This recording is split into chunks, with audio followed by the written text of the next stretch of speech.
Hi everyone. Okay, so SubUnit 5.2 was on what parents need to know about civics and government and the basic concepts, how to make it relevant to the children's lives, and we have to provide a couple at-home things that they could do, little activities or like strategies to work on with kids.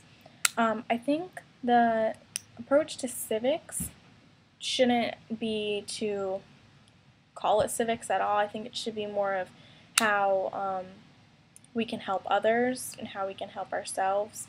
I think it should be an approach of where you're teaching them about what they can do for their community and what they can do for where they live. The basic goals for civics, I think, are to talk about participation in the community with the kids and how they can be involved in bettering where they live and bettering the world.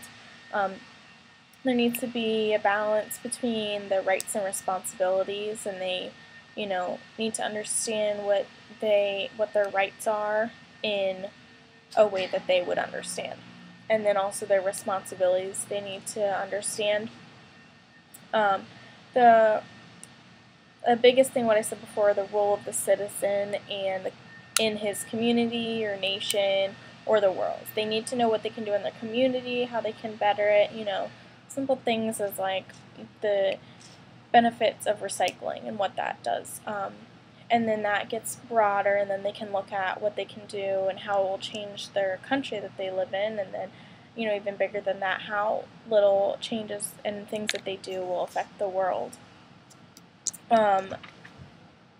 For civics, I think some good things to do, like activity-wise, are to put together like small service projects that they can do, such as like volunteering, things that they would be interested in, because of course with little kids you're not going to be able to, tell them that they're going to go, volunteer in some places where they, probably don't have any interest in, and at that young of an age they, probably won't understand that just to do it because it's the right thing. So I think it'd be best to find things that, they would have interest in, maybe something to do with animals or things like that.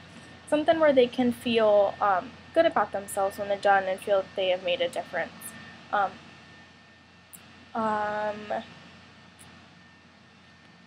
Experience views of citizenship in other times and places through story and drama. I think that's really cool to look at throughout our history and how people have changed and how, traditions have kind of changed, and, what people do differently now than they did in the past. And just about serving others. They need to understand that it's not all about themselves, because children are very all about themselves, and they're, very into that, and they don't quite understand that it's about others too, and they need to help others. So I think bringing the idea of civics as helping others and doing what they can for the community and their world is really important. The aspect of government, I think the goals for government should be that rules, to get them and have an understanding that rules and laws are established by people, and that they're always changing. There's always rules and laws that are, new laws, or ones that they're altering a little bit to, make it current. They need to understand that people have control over their own lives, and that you're not powerless to, like the police or, people like that. Like, yes, of course you have to follow the rules and laws, but you are able to stand up for what you believe in also. Children need to understand how to be empathetic to people, and they need to understand how to be responsible for the things that they do, and, hold themselves accountable for the actions that they take. And they need to be considerate of others. And so I think those are the main goals of government. And I think that good ways to do this, like in the classroom and even at home, would be to have, instead of setting your own expectations for the class, I think having them work together with you to come up with their own expectations of how they want their classroom to run, and even coming up with the rules of their classroom and, how they want to treat each other, because it just gives them a sense of ownership. They own those rules instead of just having them read to them and then they say, okay, like, if I don't follow it, this will happen. But if they can come up with them themselves, they'll be more proud of them and they'll probably be more likely to follow them.